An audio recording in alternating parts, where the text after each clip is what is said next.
para salir de la crisis del IBM, de la Caja del Seguro Social? Bueno, buenos días, gracias por la invitación. Yo creo que lo primero que tenemos que tener presente es que yo no puedo segmentar la caja. Y esa ha sido la intencionalidad de los gobiernos, fragmentar la caja. Nuestra propuesta es una propuesta integral que comprende los 4 programas de la Caja del Seguro Social, es decir, el programa de gestión o administración, el programa de enfermedad y maternidad, el programa de invalidez, vejez y muerte y el programa de riesgos profesionales. Eso es lo primero. Partimos de algunos criterios que son fundamentales y es entender la seguridad social como un derecho al que tiene la población que ha generado riqueza para este país. Entendemos que las pensiones tienen que propender a una vida decorosa de la población en su edad adulta mayor, algo que se quiere negar y que hoy, con una tasa básica de reemplazo de 60%, tenemos al 62% de los pensionados y jubilados en condiciones de pobreza e incluso de extrema pobreza. La única salida sostenible es la propuesta solidaria o lo que llamamos una propuesta de sistema de reparto definido. Eso se ha demostrado no solamente en Panamá, se ha demostrado a nivel mundial. Quienes transitaron en lo que llaman las cuentas individuales, el resultado ¿cuál fue? 2 resultados concretos. Disminuyó la cobertura de la población trabajadora que aporta al IBM y sobre todo disminuyeron las pensiones. Pensiones que están en el orden entre el 19 y 30%. Es decir, estamos hablando de pensiones de miseria, de pobreza. Eso es lo que queremos para nuestro país. Un país que, dicho sea de paso, crece, pero con una perversa distribución de la riqueza. ¿Cómo se sustenta esto? Y creo que hay puntos en común entre la propuesta de CONUSI y la propuesta de Comenenal. ¿De dónde salen los primeros fondos para poder sostener un modelo solidario indefinido? Bueno, en el caso nuestro sí, efectivamente, compartimos también esa propuesta desde el punto de vista de que el sistema realmente ha sido mal administrado. Los recursos siempre han estado allí y vemos efectivamente cómo hay una deuda que se ha ido acumulando por falta de pagos de impuestos sobre la renta, falta de pagos igualmente a las contribuciones del sistema de pensiones, ¿verdad? La cuota obrero patronal. Y nosotros no podemos seguir cargando este tipo de ineficiencias. De hecho, en las corridas que se nos hizo con los estados financieros no auditados, hay una donde la misma Junta Técnica Actuarial pues planteaba que para sostener las paramétricas tal como está y la tasa de reemplazo que planteaba la profesora Maribel, pues había que, el Estado tendría que aportar 3.200 millones de dólares. Eso más o menos puede corresponderse con un 3,5% del PIB. ¿Verdad? Tanto como se destina a otras instancias del sector social como el Meduca, que tiene el 7%. Igualmente, la seguridad social es parte del sector social y efectivamente eso es parte de las funciones del Estado en cuanto a poder resolver el problema de inequidad social y sobre todo de inequidad en el sector salud. Igualmente nosotros planteamos revisar el sistema de compensación de costos porque nosotros también necesitamos generar eficiencias en cuanto al uso del sistema de atención sanitaria entre la Caja y el Ministerio de Salud. Nosotros tenemos hoy día problemas serios en cuanto a la atención, sobre todo de enfermedades crónicas no transmisibles, en el tercer nivel de atención, donde por ejemplo tenemos los enfermos crónicos de enfermedad renal y que pues efectivamente es una enfermedad que tiene un costo de carga bastante elevado y no tenemos la cantidad de nefrólogos que apenas llegan, si acaso, a 40 a nivel de todo el país para pues, seguir atendiendo a estos pacientes cuya incidencia de esta enfermedad cada vez es más creciente y que está afectando, por ejemplo, a la población de 25 años en adelante.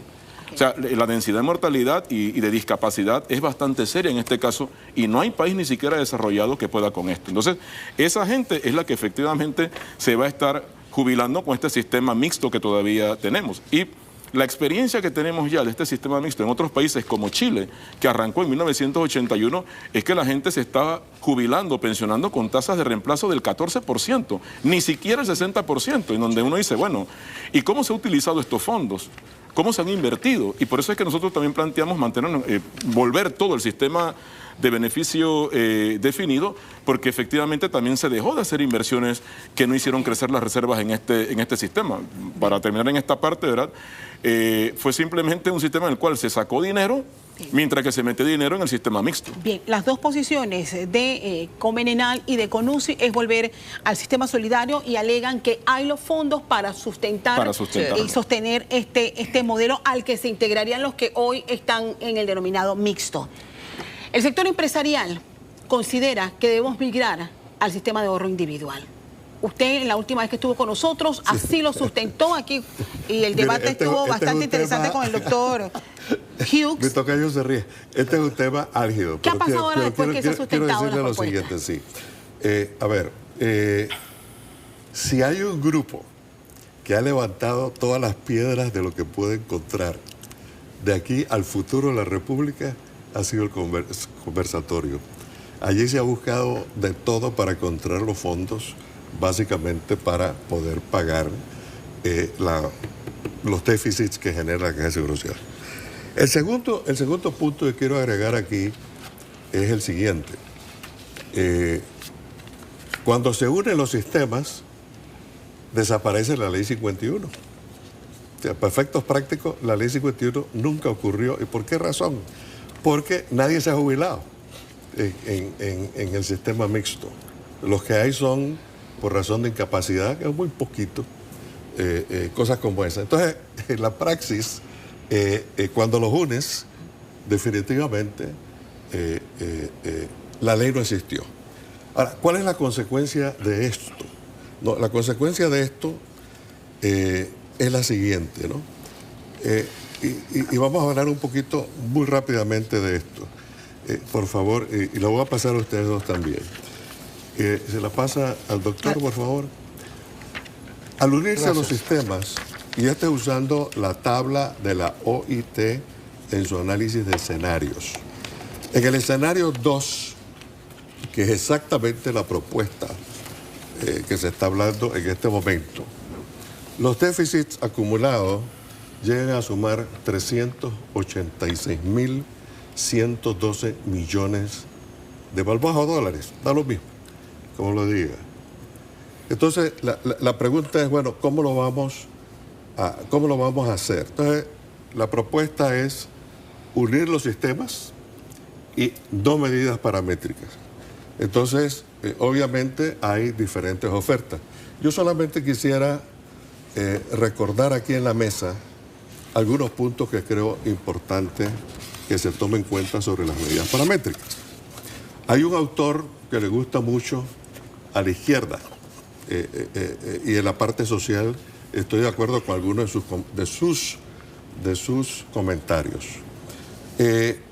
Y es el famoso Carmelo Mesa Lago, que en el 2022, según un documento de la CEPAL, analiza todas las falencias que tiene el sistema de las cuentas de ahorro individual y cosas por el estilo. Hay una sección que es la sección de Panamá y básicamente adjunto aquí el documento, pero hago un resumen, ¿no? Y hablando de Panamá dice lo siguiente. La OIT en el 2003 recomendó aumentar, estoy hablando del 2003, hace 21 años. Correcto. Recomendó aumentar las edades de retiro y cambiar la fórmula de pensión. También determinó que la cotización total debería aumentar de 9.25, que estaba en el 2003, a 13.5% en el 2013. Y abre paréntesis, lo cual se hizo.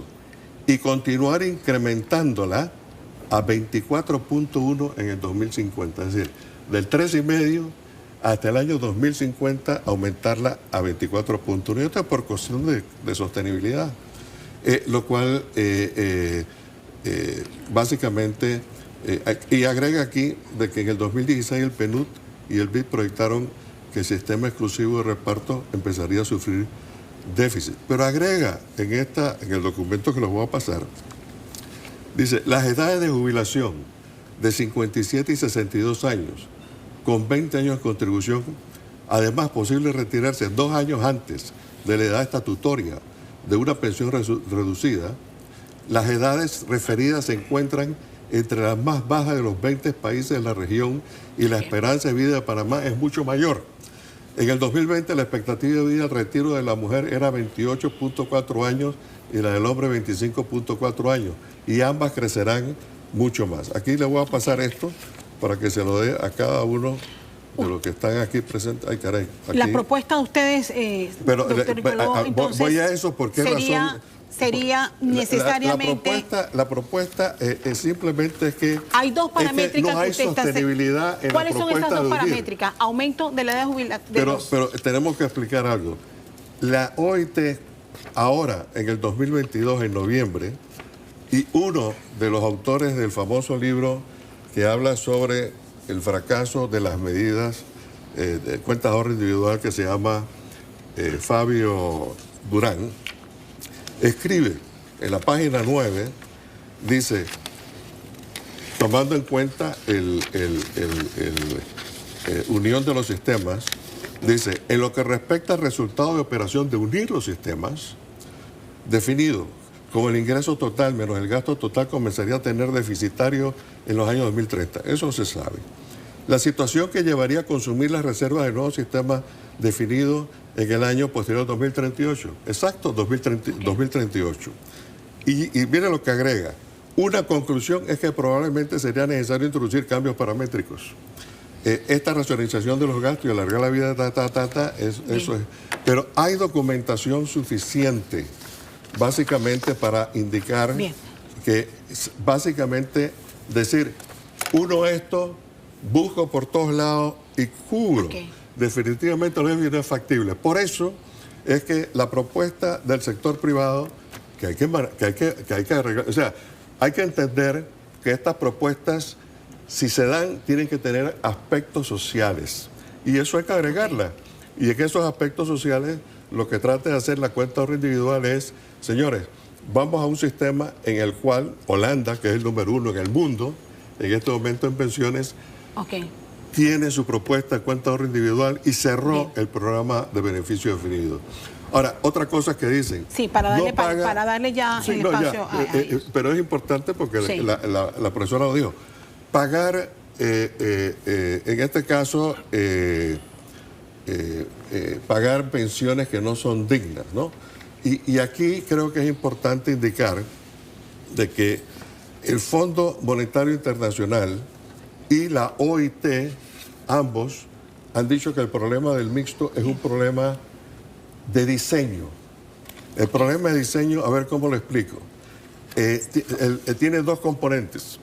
El componente de beneficio definido y el componente de cuenta de ahorro individual. El componente de beneficio definido represa la salida para las tasas de reemplazo. Y entonces, ese es uno de los problemas básicos para pagar tan bajas tasas de reemplazo. Sin embargo, el Fondo Monetario Internacional dice lo siguiente, y se lo voy a dejar para que ustedes lo vean y la fuente. Dice, las reformas de pensiones que reemplazan parcialmente esquemas públicos de pensiones de beneficio definido con la contribución definida, por lo general ocurren en paralelo ajustes paramétricos al componente de beneficio definido. Y agrega, además de deducir los pasivos de pensiones, es decir, lo que le acabo de pasar de cuánto el déficit genera, dichas medidas facilitan que los nuevos esquemas de contribución definida, cuenta de ahorro individual, generen, con las estrategias de inversión adecuadas, rentas vitalicias que sean suficientemente grandes para emular niveles de pensión similar al sistema de reparto o superiores a los que conseguían los esquemas de seguridad social. Señores, por esa razón Holanda, que es el número 1 en pensiones en el mundo, decidió irse solamente a cuenta de ahorro individual. Le pasa una a cada uno. Quiero escuchar la posición. Hay cosas en común aquí. Definitivamente todos los sectores están de acuerdo en que hay que tener un solo modelo. Es un solo modelo. Que el modelo sea justo. Es lo que están planteando ambas partes. ¿Usted coincide con lo que ha planteado el sector empresarial? Ustedes no quieren el modelo de ahorro individual, consideran que no es el que nos beneficia a nosotros, pero hay un elemento adicional que ustedes no incluyen, que él considera, en base a los estudios de la OIT, que sí es necesario al menos aplicar 2 medidas paramétricas? Bueno, yo creo que lo que no dice la derecha es precisamente los resultados que ha tenido lo que ellos llaman el sistema de cuentas individuales y ahorro. Y cómo se manipula parte de la información que se tiene establecido. La OIT ha señalado que si se fusionan, se unen los dos programas en un solo programa, el solidario, la expectativa sin realizar ningún tipo de ajuste adicional va hasta el 2038 y la Junta Técnica Actuarial lo ha llevado hasta el 2041. Yo creo que hay que ser claro, conciso, preciso, no manipular información. Lo que no dice el sector de la derecha, el sector empresarial, es que en este país la población que cotiza no cotiza 12 cuotas al año, que la cuota promedio está alrededor del 7%, que en el caso de las mujeres es del 6%, es decir, que hoy, cuando la densidad es de 240 cuotas, no la hacemos en los 20 años, sino en 40, producto que cotizamos 6 cuotas anuales, producto de un mercado laboral que no propende ni a trabajo justo ni a salario digno, sino que propende a informalidad laboral y es una condición de precariedad laboral como lo ha definido la OIT. Lo que no nos dicen es que la crisis que confronta el sistema solidario o de reparto definido fue provocada. 2005, Ley 51, que generó un subsistema que no existía, el de las cuentas individuales. Lo que no nos dice esa derecha empresarial es que efectivamente la gente que se ha retirado a la fecha, que no son retiros naturales, pero que sí ha provocado algunos retiros ya, tienen pensiones inferiores al 40%. Es decir, estoy llamando a una población que está generando riqueza y este país crece producto del trabajo de la clase trabajadora, pero que les estoy condenando a pensiones precarias. Y es Profesora, los resultados que hemos tenido en países que son en la panacea. Chile, allí lo decía Víctor, ¿cuánto es la tasa básica de reemplazo? Entonces, ¿a qué estamos llamando? Nosotros, nuestra propuesta es consistente. Tenemos un periodo de gracia para ejercer y convocar a otras medidas que no lleven a la paramétrica. ¿Cómo porque cuáles, sabe profesora? Que ejercer 300 cuotas o 360, como plantean los generosos empresarios, implicaría para las mujeres estar en los 70 años para poder completarla. Y por eso hemos dicho, el problema tiene que resolverse de manera estructural. Parte de nuestra propuesta es efectivamente un sistema solidario como único sistema. Tenemos un periodo, en el periodo hay que realizar algunas medidas y acciones. Una de ellas, efectivamente, el aporte del Estado.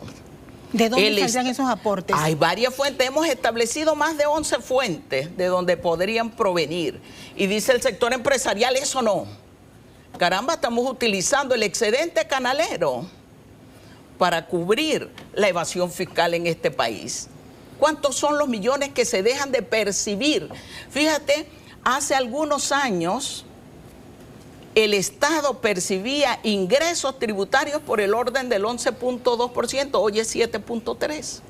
Es decir, cada vez es mayor la evasión fiscal y eso lo carga los trabajadores. ¿Y eso está incluido en su propuesta también? Está incluida en nuestra. Hay que recuperarlo. La DGI tiene que hacer una política sistemática donde no puede ser el proceso de que yo te condono lo que no has pagado, de que no te establezco las multas de lo que no has pagado, que es lo que está pasando cuando vienen y nos descuentan, te descuentan a ti, Castalia, pero no la llevan a la caja del Seguro Social. Y esa fórmula que ustedes plantean, profesor Víctor, o sea, ¿realmente son suficientes para no incluir alguna medida de sacrificio para no llamarle paramétrica? Mira, Castalia, O sea, ¿es sostenible realmente? Es que ya nosotros nos han aplicado medidas paramétricas y no ha funcionado. Pero en los otros países, 2005, y me corrijo si estoy equivocada, en otros países no han tenido que al final sí o sí aplicar medidas. Pero es que también depende del país. Fíjate, por ejemplo, Holanda. Hablaba el licenciado Nicoló de Holanda, sí. Pero es que Holanda no es Panamá. En Panamá, ¿qué tenemos nosotros?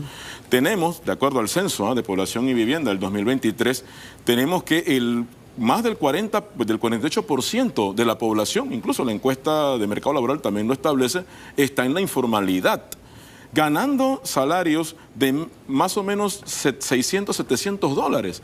Para nosotros poder incluir, y que ese es el 60% de la población económicamente activa ocupada, que es lo que está ganando, para poder nosotros incluir en un sistema, por ejemplo, de cuentas individuales, para que tenga un rendimiento, usted tendría que tener salarios, por ejemplo, arriba de 1.500, 2.000 dólares, de manera sostenida.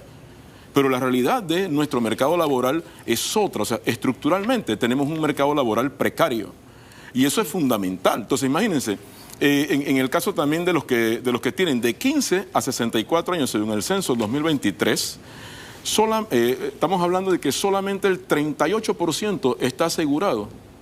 Eso es el censo del año pasado. Entonces, nosotros tenemos un gran problema serio de inequidad, donde mandar a esta población a seguir cotizando en un sistema mixto, donde están las cuentas individuales, es condenarlos a que el rendimiento de esa inversión, póngase usted, pues está bien, pues se jubila usted con el 70%, en todo caso tasa de reemplazo, pero ¿70% de qué?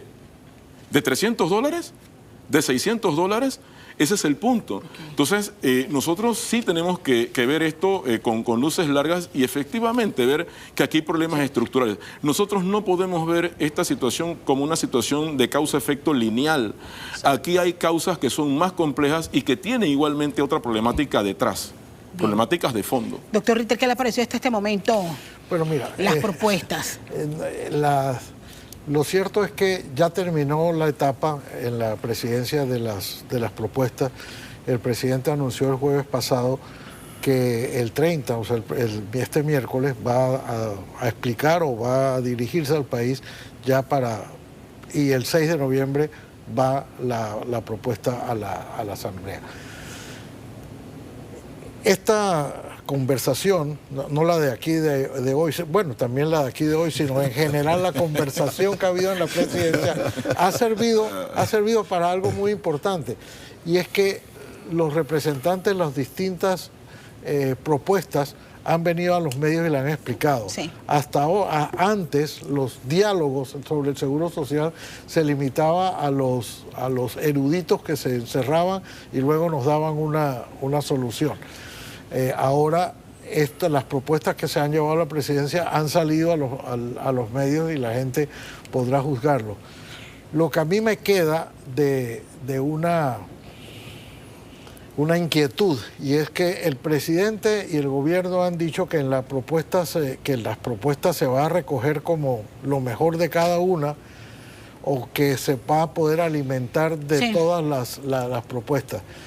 Pero yo sigo viendo tan distantes las dos propuestas que yo no sé si es rescatable un pedacito de aquí y un pedacito de acá, o al final va a tener que optar el presidente y el gobierno por una de las dos propuestas, o digamos hay varias, pero digamos, como tú lo resumiste, Castalia, hay coincidencia en que hay que unificar en un solo sistema, sino en cuál de los dos sistemas lo va a unificar.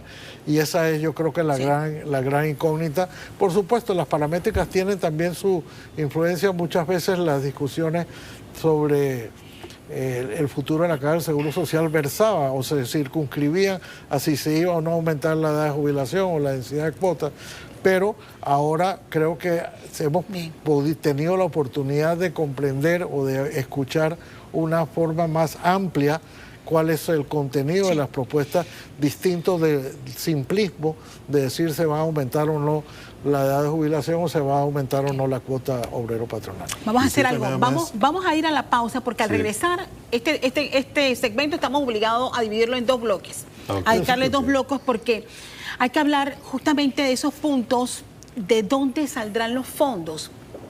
cada sector tiene una fórmula y creo que es importante que ahondemos un poquito. Hay un rango de 2.600 al 3%, 3,5% y lo demás. Bueno, vamos a la pausa y al regresar seguimos aquí con Radar abordando y conociendo un poco más a profundidad las propuestas que varios sectores han llevado a la mesa para resolver la crisis de la Caja del Seguro Social.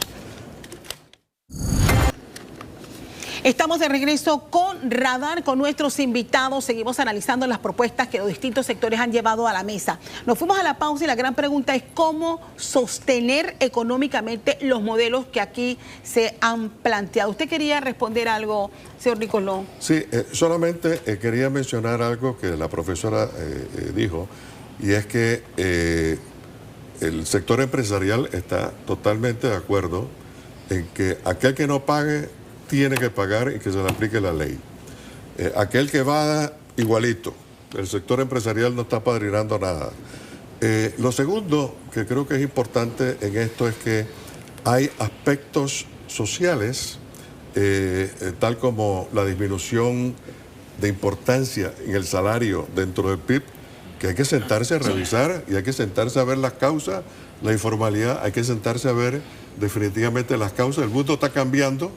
Y la educación va por acá, pero el mundo va por allá, y los niveles donde se paga buen salario, pues no encontramos gente local básicamente para que pueda aplicar. Entonces, esos son tipos de cosas que el sector empresarial está muy interesado en que se pueda resolver. Así que ese es el punto que quería comentar. ¿De dónde hablamos de los aportes? Usted tiene varias propuestas de dónde saldrían esos fondos, más allá de utilizar los 7.000 y tantos millones que hoy día existen en los fondos del sistema mixto. Sí, fíjate, yo quiero aclarar algo. No basta con decir tenemos buenas intenciones. Uno de los puntos fundamentales de ingresos del programa Invalidez, Vejez y Muerte son las cuotas. Las cuotas dependen de los niveles salariales. En Panamá, el 19% de la población que trabaja 40 y más horas laborales gana menos que salario mínimo. Y solo el 2.9% gana más de $3.000. Entonces, si vamos a hacer, no es teoría y práctica, yo quiero señalar eso. Lo segundo, el tema de la seguridad social y de las pensiones no solamente es un problema financiero actuarial, es un problema que tiene sus causas estructurales, pero es un problema que debe ser atendido con factibilidad social. Y yo creo que de eso se olvidan. Preguntaba el señor Ritter en la última intervención sobre la tendencia del gobierno. El gobierno ha sido claro por dónde va. No presentó en la mesa, pero cuando está en los medios, su propuesta ha sido: estamos enamorados de paramétricas y cuentas individuales. Yo creo que, a buen entendedor, pocas palabras. Tienen su propuesta. En ninguna parte del mundo las paramétricas han resuelto el problema. Aumentar la edad, aumentar la densidad, disminuir la tasa básica de reemplazo, aumentar la cantidad de años para el cálculo y disminuir las pensiones. En ninguna parte eso funciona porque eso es recurrente. Tanto así que el FMI nos planteó 65 años y de allí paulatinamente hasta los 70. Si vamos a los 70 con 6 cuotas anuales, ¿estás hablando de cuántos años? 140 años. Seamos realistas, seamos serios con la población. Nosotros hemos planteado que el sector empresarial equipare, porque es el único punto donde dicen ellos, porque hablan mucho del sacrificio, hasta ahora el sacrificio solo ha sido del sector trabajador, ni de gobierno ni de empresario. Debemos aumentar la cuota, el aporte de la patronal, equipararlo del sector empresarial, porque el patronal es gobierno y empresa privada, equiparar lo empresarial a lo que aportamos los trabajadores, 9.25. ¿Y el gobierno? El gobierno tiene que seguir pagando, pero además establecer un fondo. No equipara. Un fondo permanente que estamos Pero planteando. no equipara el gobierno. También sí hay que equipararlo Porque eso sí como no lo- patrón, no lo tiene entendía. que ejercer Sí. su Hacer sus función. ajustes. Así es, a ejercer sus ajustes. Hemos planteado, por ejemplo, aumentar la cuota aportada al programa de IBM por parte del sector empresarial y de la patronal. Hemos planteado traspasar las partidas de los partidos políticos al programa de IBM. ¿Y de cuánto estamos hablando?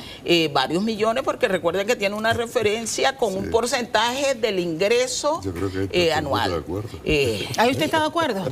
Bueno, Todos ese estaríamos de es acuerdo. parte de nuestra propuesta. Al menos hay un punto en común. Estamos Yo creo que planteando esa casi que se da tiene que una ver. sola vez un porcentaje de lo que llaman el Fondo de Desarrollo, que debería establecer un 25% de ese fondo una sola vez en el proceso. Hemos planteado 10% de las utilidades del Canal de Panamá.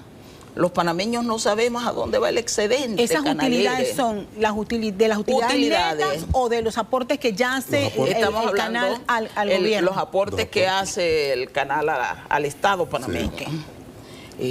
Para que por lo menos los panameños tengamos claro de que eso va allí y no que se utiliza como renta sustituta de la evasión de impuestos.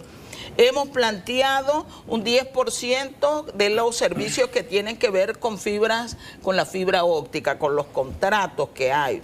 Hemos planteado 10% de la participación del Estado en las empresas privadas.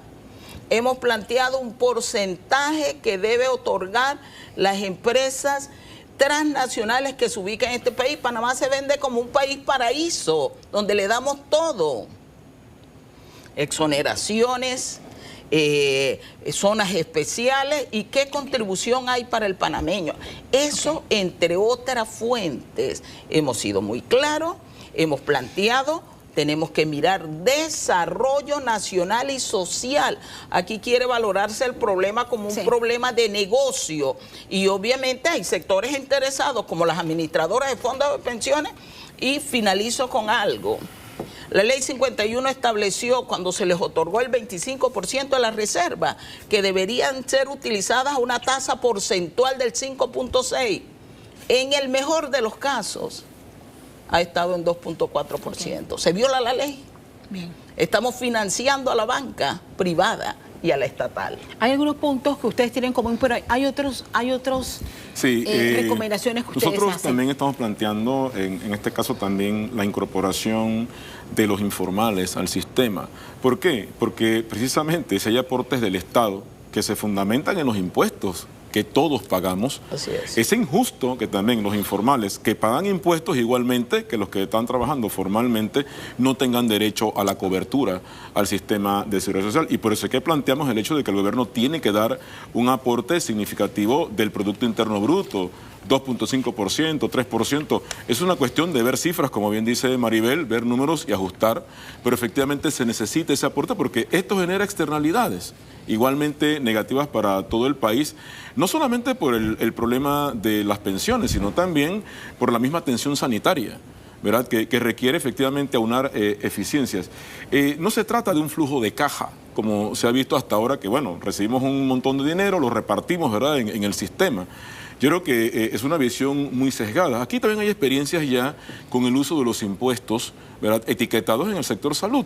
Por ejemplo, el impuesto al tabaco, del cual el 20% se lo lleva el Ministerio de Salud, 20% el Instituto Oncológico y 10% la Autoridad Nacional de Aduanas para el combate al comercio ilícito. También tenemos los impuestos a las bebidas azucaradas que también están etiquetados. Es decir, ya hay experiencia en este caso, ¿verdad?, del uso de impuestos que, hombre, intentan por un lado corregir fallos de mercado, porque pues la gente toma decisiones subóptimas. Fumar es nocivo para la salud, pero la gente sigue fumando. Pero pese a que es un producto porque tiene demanda inelástica, pues es eficiente en este caso grabarle impuestos.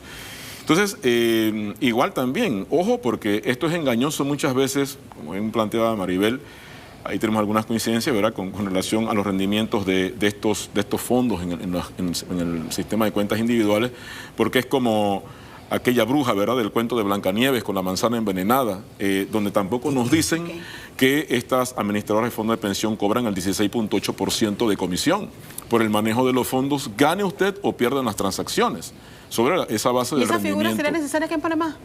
Es Bueno, parte. pero es que es parte, porque por ejemplo, imagínense, a nosotros en el 2005, Castalia, para ponértelo en perspectiva, los que nos quedamos en el sistema de beneficio definido, en aquel momento que éramos la mayoría, nos pasaron también a un sistema de cuenta individual, que es, en este caso, Progreso, Profuturo. Ese es un sistema de ahorro individual, donde estamos allí. Y yo he visto que lo que he tenido de rendimiento en ese fondo, más es por lo que me han descontado que por lo que realmente ese fondo ha rendido.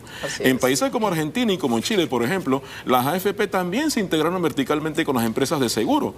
Y pasamos entonces a privatizar eso. Es más, los gobiernos en esos casos lo que hicieron fue emitir bonos para poder pagar el costo de transición del sistema de beneficio definido al sistema de cuentas individuales, y efectivamente fue como una especie de pescadilla que se come la cola, porque al final el gobierno terminó aumentando más la rentabilidad de estas empresas administradoras de fondos de pensión. Entonces, cuidado. Ustedes proponen el aumento de los aportes del Estado.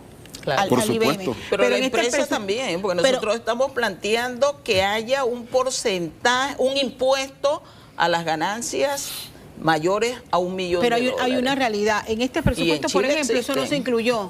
Yo quisiera... En este presupuesto que se está discutiendo, para el otro año eso no se incluyó porque justamente están esperando los resultados de esta mesa para ver qué aportes hacen con los cálculos. Bueno, que se tienen Castalia, que hacer pero con la perdóname que te realidad. diga, ahí tenemos el gol que le metieron al propio ministro de Economía y Finanzas, la misma Caja del Seguro Social, y los autogoles que está recibiendo el propio MEF. Entonces, bueno, hay pero que... tienen que aumentar los aportes. Yo quisiera, es que tiene que darse. Bueno, yo quisiera mencionar sobre los rendimientos. A ver, los rendimientos de Panamá desde el inicio del sistema hasta el día de hoy, final del 2023, es de 2.1%. Ese es el rendimiento. Es más, CONUCI sacó una tabla de cómo van los rendimientos y el último año que sacó es 2.1%. Sí, entonces dije el mejor de los casos. Pero fíjese una cosa. de los rendimientos de la Caja del Seguro Social para que todo el mundo lo tenga Cuando hablamos claro. de rendimiento nos referimos a las cajas del Seguro reservas que Social. hay en la caja. ¿Cuánto rinde? 2.1. En los últimos 10 años mencionan que es 3.9. Ok, bien. Pero veamos los vecinos. Desde el inicio, si uno empieza a ver, Uruguay 7%, Perú 6.9%, Colombia casi 6% y nosotros 2.1%. En los últimos 10 años, nosotros 3.9%. En cambio, el vecino Costa Rica 7.2%. Del Caribe, República Dominicana 7.2%. ¿De quién es la culpa? La culpa somos nosotros mismos, cómo manejamos estas cosas. Entonces, aquí viene un problema de fondo. Y el problema de fondo es, inclusive creo que aquí entra algún tema ideológico, ¿no? Por ejemplo, los fondos, el fondo más grande en Costa Rica, llamaron a licitación, tienen 6.000 millones, y llamaron a licitación los rendimientos. Licitación internacional, y dijeron, yo quiero 7%. ¿Usted me paga 7% o no tiene los 6.000 millones? Se acabó. Y acordaron y cerraron en eso. El otro que acordó eso asume el riesgo de que si los fondos bajan, le va a costar. Si los fondos suben, entonces él se queda con la diferencia.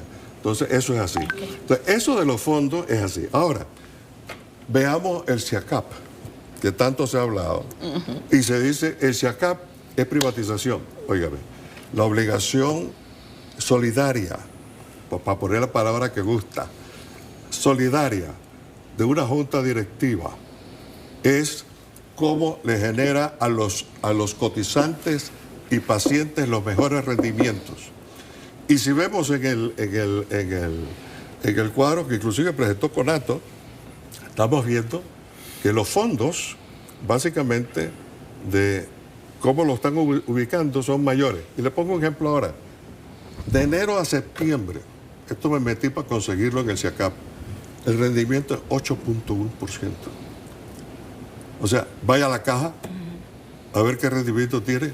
Señores, tenemos una obligación de dar los mejores rendimientos. Hay papeles del Estado, como la construcción del puente, que dijeron que era 9%. Vamos a meternos en eso. Pero ¿cómo hacen los mayores fondos del mundo? Los mayores fondos del mundo diversifican y tienen rendimientos mucho mayores. Nosotros, panameñitos, vida mía, queremos decir, un momentito, esto lo voy a arreglar de esta manera. Y señores, nos vamos a estrellar. Y otra cosa que creo importante en esta segunda fase es que al unir los fondos, ambos fondos, se crea una deuda tan mayor a la que existe hoy día con el sistema exclusivamente de beneficio definido, que todos los recursos, y ahí está durante todo el conversatorio, ustedes han estado, todos los recursos que se pueden encontrar en el país para el futuro, se usan para pagar los déficits y ni aún así llegan. ¿Y qué resulta de esto?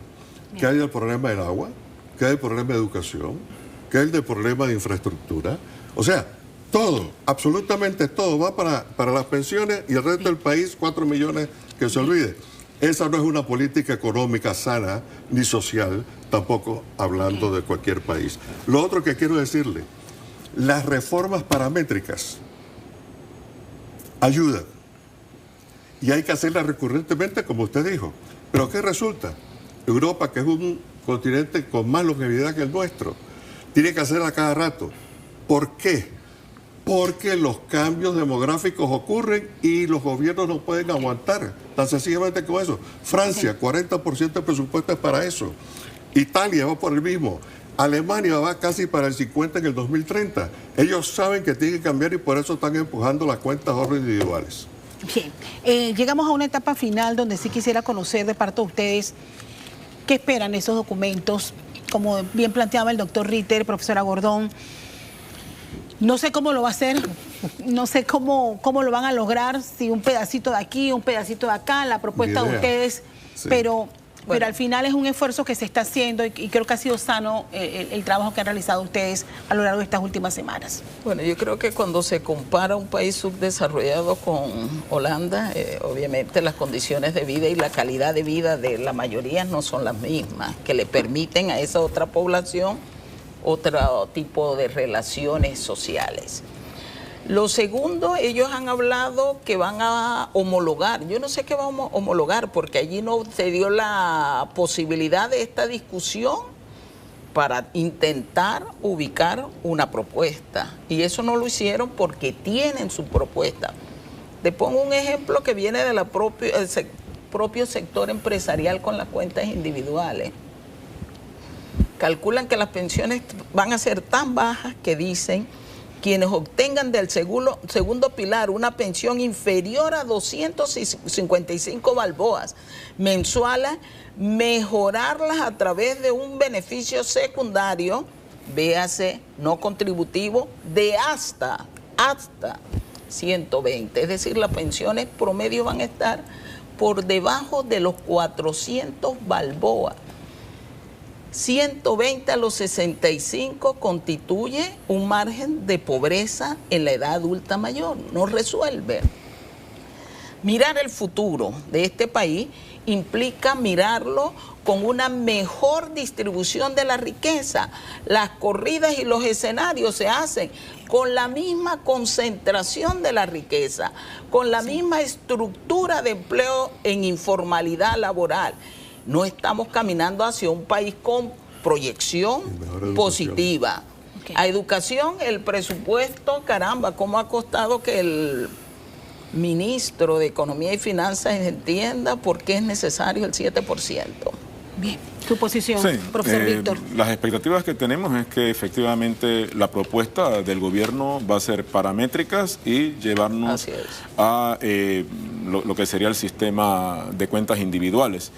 Yo creo que, como dije antes, no se trata únicamente de ver esto como un flujo de caja, como hasta ahora se ha visto, porque cuando la gente llega a la edad de retiro, una de las cosas que uno tiene que tomar en consideración, que nos dicen, no, pero es que la gente sigue trabajando después de la edad de jubilación. Pero bueno, ¿por qué la gente sigue trabajando? Por el hecho de que todavía llegan con un nivel de apalancamiento, o sea, de deuda, ¿verdad?, sobre sus ingresos, que incluso muchas veces supera el 30%, incluso en el sector informal es más. Hasta el 50% de la gente se endeuda con el sistema crediticio informal. Entonces, no solamente se trata, ¿verdad?, de una pensión para la vejez, sino también la calidad de vida de la persona, que tiene que seguir trabajando porque todavía tiene deudas, que esa parte en las corridas actuariales que nos ha hecho el licenciado Dino Mon, que nos hizo ahí una demostración con una paginita de Excel, no está puesto allí.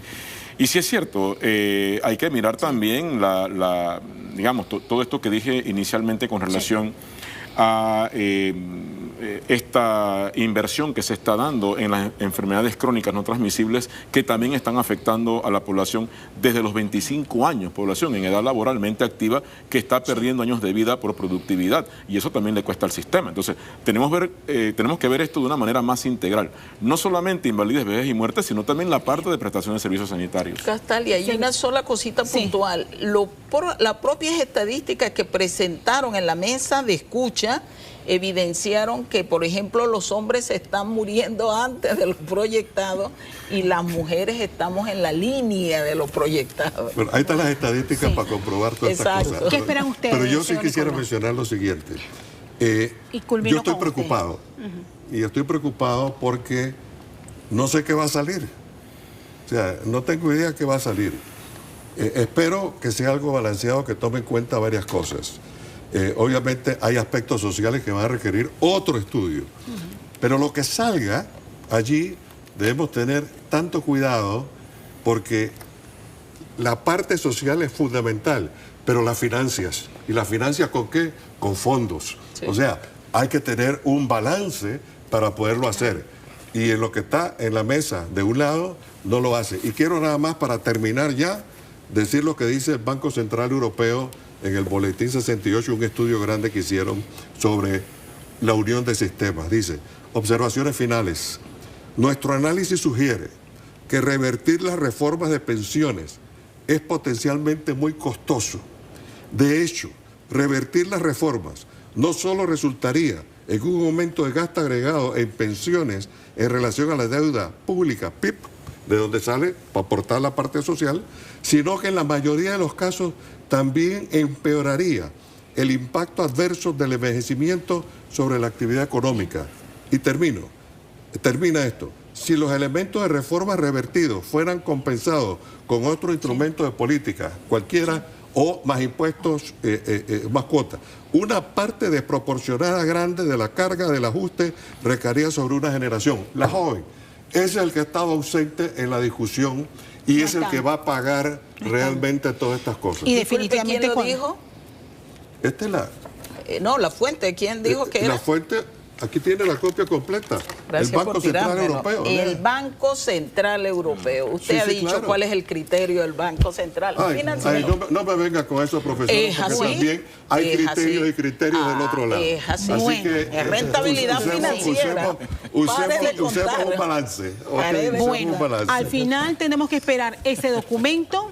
Debe estar listo antes del 6 de noviembre, es la promesa que ha hecho el presidente de la República. Yo estoy ansioso por leerlo y el 6, lo primero que voy a hacer es leerlo. Y después que lo tengamos, regresamos a Radar. Así mismo. Así es, para hablar de los jóvenes, que es a quien se le está negando el derecho a pensionar. Con esa deuda lo mata. Con cuentas individuales no van a pensionarse. No van a pensionarse. Eso es lo triste. Llegamos hacia la parte final de este bloque. A ustedes gracias. Gracias por el tiempo y acompañarnos. Vamos a la pausa, doctor Rito.